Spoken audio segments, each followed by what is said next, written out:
It's my pleasure to call, we have guest speakers today. The Cormans are going to deliver the Devar Torah, the words of Torah this morning.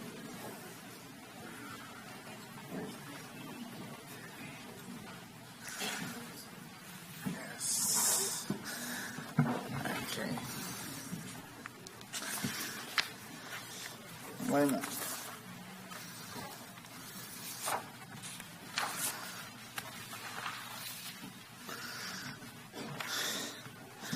Shabbat Sermon. My family and I have belonged to Beth for over 30 years.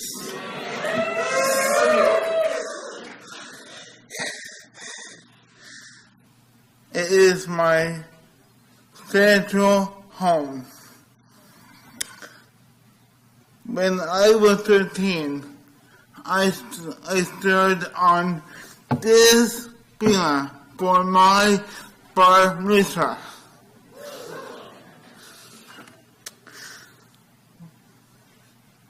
My children was Elder Eagles.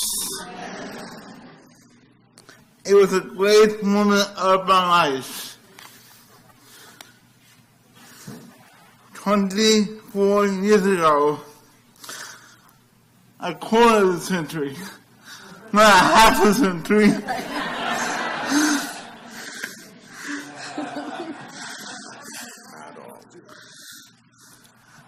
Not all Jews.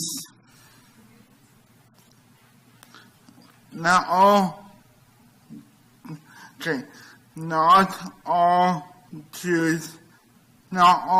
Jewish children with disabilities had that chance. In 2008, I went to Israel with the Beth group. The wonderful people on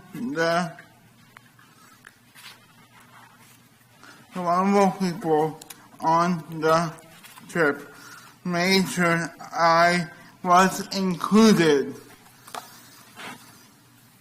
I was always included. They helped me see our beautiful homeland. Many of those people are here, and some of those people are streaming online.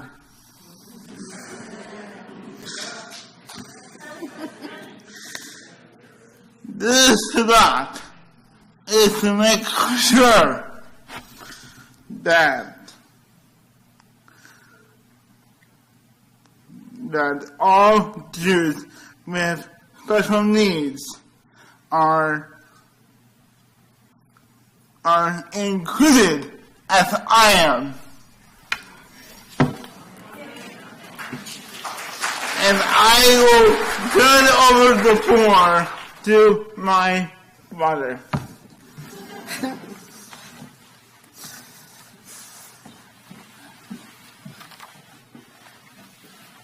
During our incredible trip to Israel, our friends and fellow congregants insisted that our guide, Bruce, make sure that Jacob always participated in every Israel experience.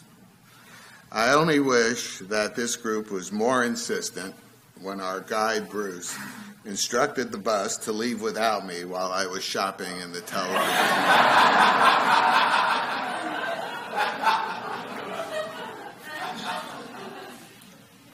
The Ten Commandments that we read today have exerted a greater influence on the development of law than any other text, religious or secular.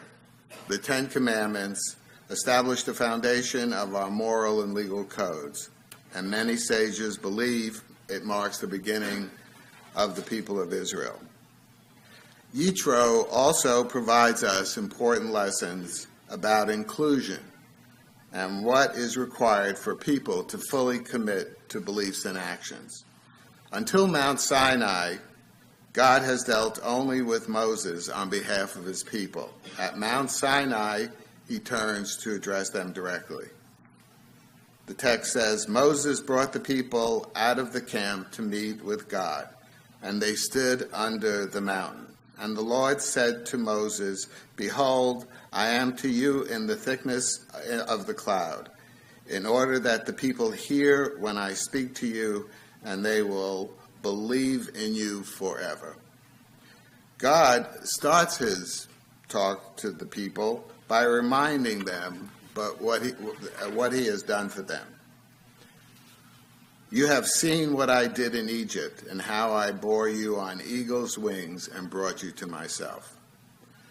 The Jews had already seen Moses prophesy and take a very active role in the 10 plagues. Certainly the Jews were still excited about crossing the Red Sea on dry land, and they watched the miracles of manna and water and shade as they walked through the desert. Though the Jewish people witnessed tremendous miracles, even the grandest miracle was not enough to be 100% convincing. Only through their personal, experiential knowledge are they prepared to accept the validity of the prophecy of Moses. God speaks directly to the people. God did exactly what it would take for the Jewish people to accept Torah with absolute steadfastness. He spoke to Moses in front of the entire nation. Then and only then did we become completely committed to the truth that Moses is indeed God's prophet and that his teachings from God are authentic Torah. The only thing that is of absolute certainty is personal, experiential knowledge. We heard God speak. In other words, it is inclusion and firsthand experience that seals the relationship between God and the Jewish people. Also, at that moment in our history, we are able to unite in diversity. The revelation was uniquely perceived by each member of the community in appreciating and respecting everyone's individuality. The revelation allowed the new nation to achieve unity. Unfortunately, we have lost that moment of total inclusion. We are now uncomfortable with differences. Human nature seems prone to reject, avoid, or even mock what is different. Whether it be difference in how we look, where we work, what we believe in, or if we have to overcome physical and intellectual challenges that most of us never have to face. We have made significant progress and are much more understanding and approachable to those who are different than us, but we still reflect a portion of our past history. In the past, the physically disabled and mentally challenged were killed or abandoned in the woods in ancient Greece, were kept as jesters for nobility in the Roman Empire, experienced acts of infanticide during the Renaissance, were drowned and burned during the Spanish Inquisition, were gassed and euthanized in Nazi Germany. They were institutionalized regardless of their needs. For example, a person with cerebral palsy was considered to be mentally retarded. They were not allowed to attend neighborhood schools. In totem, their lives were devalued. While we no longer do many of these horrific things to the people with intellectual and physical abnormalities, we must eliminate all exclusion. In Iceland, 100% of babies diagnosed with Down syndrome are aborted, and other countries are not far behind. According to the most recent data available, the United States has an estimated termination rate for Down syndrome of 67%. In France, it's 77%, and in Denmark, 98%. And it's not just Down syndrome. The law in Iceland and in many other countries permit abortion after 16 weeks if the fetus has a deformity, any deformity. It is an outrage and the ultimate exclusion. If we are to learn to value others, we must constantly be aware that their differentness may be revealing to us a facet of truth that our souls somehow missed. We must strive to maintain the sense of family that brought us to Mount Sinai, inclusion and engagement. When Jacob was first diagnosed with cerebral palsy, we went to a noted pediatric neurologist who we knew. We were overwhelmed. And we asked him a long list of possible scenarios for Jacob's life. Would he never walk? Would he be unable to talk? Would he be severely retarded? And many more. The answer to each question was yes, it was possible. Then what can we do? The doctor told us we could do what was most important. You can affect how Jacob feels about himself. We dedicated ourselves to that goal, but knew that as much as we could do, it was Jacob's teachers, friends, congregation, and many others who would also play a critical part. In 2001, I was diagnosed with spinal stenosis, and in a period of 2 months, I lost all my motor functions. I couldn't walk, I couldn't hold a fork, I couldn't write, and I had what could best be described as a Frankenstein gait. Even so that, I decided to take Jacob to the movies. Not a really good decision. As we struggled to the movies, I was sweating. And when we got there, Jacob, of course, asked for popcorn. You got to have popcorn. So back I went with my spastic hands and holding popcorn and Cokes until I got to my seat again, exhausted, but happy that we had made it. Immediately, the manager of the theater announced that this movie would be in another theater. Jacob then yelled out, "Sir, I am disabled, but he," pointing to me, "is handicapped."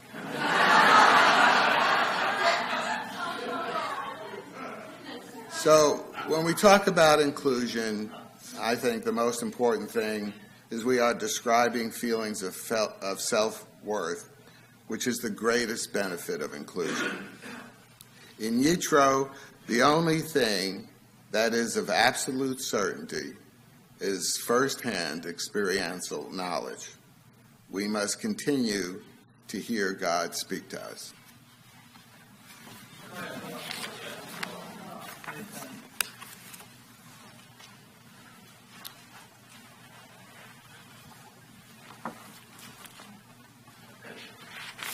Shabbat Shalom.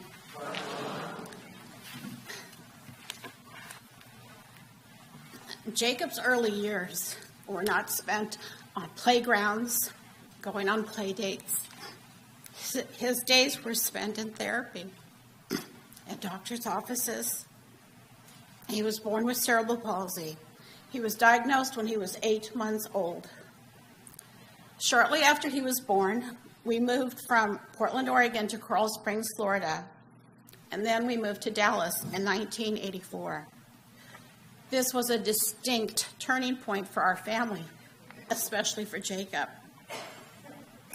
Texas had already implemented educational programs for young children who were at risk or who had developmental delays. These early childhood programs were mandated by the federal government, but were not implemented in all states at that time, including Florida, where we had moved from. Jacob was the first disabled student at his elementary school who was a mainstream student. When he started kindergarten at Jackson Elementary in Plano, there were many physical barriers. There were stairs that led to the kindergarten classrooms from the outside, no handrails, no access to the playground or to reach the sidewalk. During the summer months, handrails were added, ramps were built, and we knew that because of Jacob's needs, positive changes were being made for him and for all other children who had those same needs as him. In those years, many students with special needs were in self-contained classrooms, and often those students did not interact with other students of that school. Sometimes these students didn't even go to their neighborhood school. By the time that Jacob entered third grade, more students were included in the mainstream curriculum at his elementary school, partly due to Jacob's success. Through the years, we remember many, many individuals who impacted Jacob's life. It really does take a village. In today's Torah portion, Jethro counsels Moses and says, "You will wear away. You cannot do this all by yourself." And just like we couldn't do it all by ourselves, we had lots of help. Here's some examples.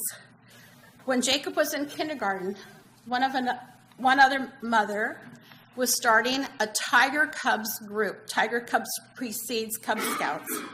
And she approached us and asked us if we would like to include Jacob in the Tiger Cubs group. Jacob was included and accepted and made new friends. One person made such a huge difference. Jacob had caring teachers, wise principals, and others who helped to plan his educational needs as he progressed through elementary school and beyond.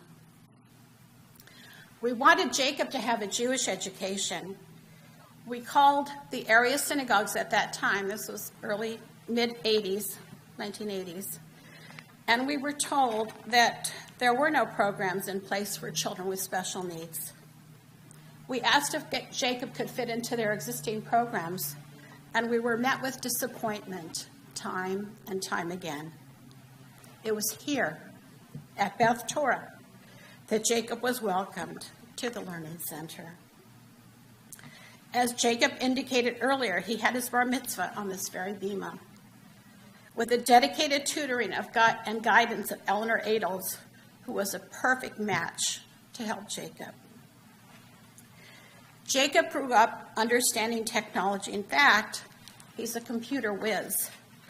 In high school, he had a very special computer teacher. Her name is Judy Hassick. And she suggested that he apply for a scholarship designed for someone who had special needs but was planning to go on and study beyond high school. Jacob was awarded that scholarship by the American Legion. And because of one thoughtful teacher who told us about the scholarship and encouraged Jacob to apply, he was given that gift. Jacob grew up with a loving and devoted grandma. Many of you knew my mom.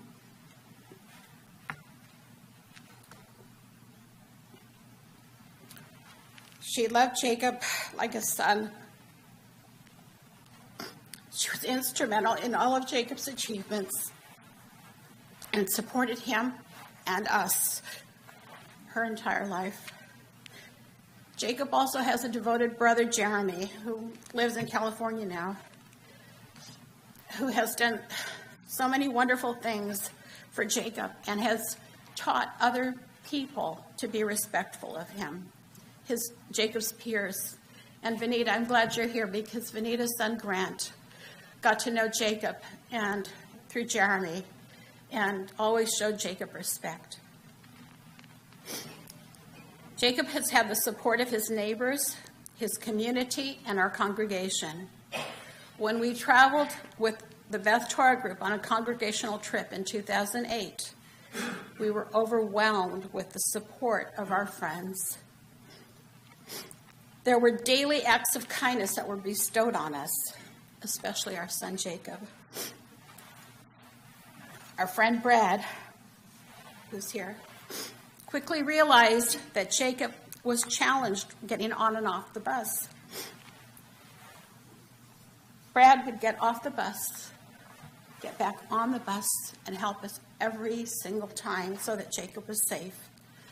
There are so many people that I could say things about who are here, some who aren't, but that helped us so much. The list is long because everyone was so helpful. We had the perfect travel group. I know that Jacob has made me a better person.